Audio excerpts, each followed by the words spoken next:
cara nak support orang tu macam Mira lah kita back macam Mira ada juga benda yang ada juga artis yang Mira minat tau. Ada juga artis yang Mira minat, tapi minat kita tu macam berpada-pada tau. Satu kali back dia, janganlah potong lah. Nanti Mira lupa.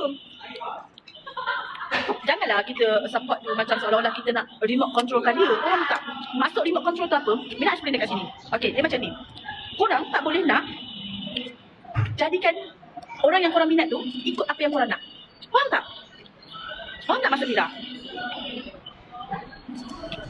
Ya, korang tak boleh nak atur kehidupan dia. Berapa kali Mira nak cakap benda yang sama?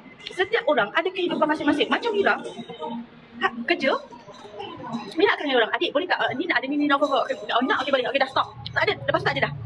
And then kalau berjumpa, back tu bercakap balik. Kalau kata dia tak nak, Mira tak ada paksa. Macam, tolong ambil, tolong. Tak ada. Sebab apa? Sebab itu hak dia orang. Diorang nak ke diorang tak nak, itu hak dia orang. Sama juga dengan minat. Korang tak boleh nak jadikan dia orang apa yang korang nak. Ya, sokong support. Okey, contoh support tak? Bukan dari segi keuangan ke apa benda. Support mental pun, benda tu dah bagus lah sebenarnya. Of course lah tahu. Ya, nak komen apa-apa, nak buat apa-apa status, nak ni, nak apa. Semua benda tu kena berfikir. Tak boleh main buat.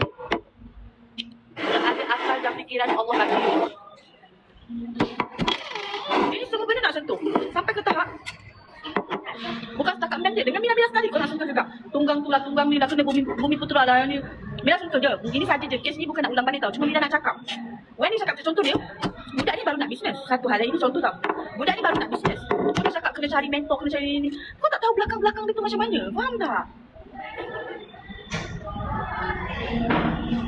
Jangan, tak boleh macam tu. Apa? Ya, betul. Minat tak salah. Tapi jangan jadikan minat tu untuk diorang ikut apa yang kita nak.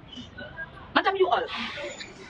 Contoh macam korang contoh, bila bagi contoh Jalan adik-beradik.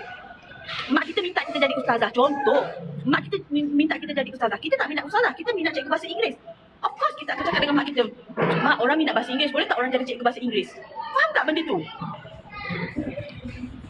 Tak boleh. Jangan jadikan orang lain tu apa yang korang nak. Yes, learn how to respect someone. Mem korang, dia very strong lah. Dia very strong. Lagi satu kan, Mira nak contoh sikit boleh tak? Berkenaan dengan yang Mira ada baca. Konten tak siap, job luar banyak sangat kot. Assistant dengan PA tak boleh ke? Assistant dengan PA tak boleh ke manage betul-betul? Jangan cakap macam tu tau. You tak tahu belakang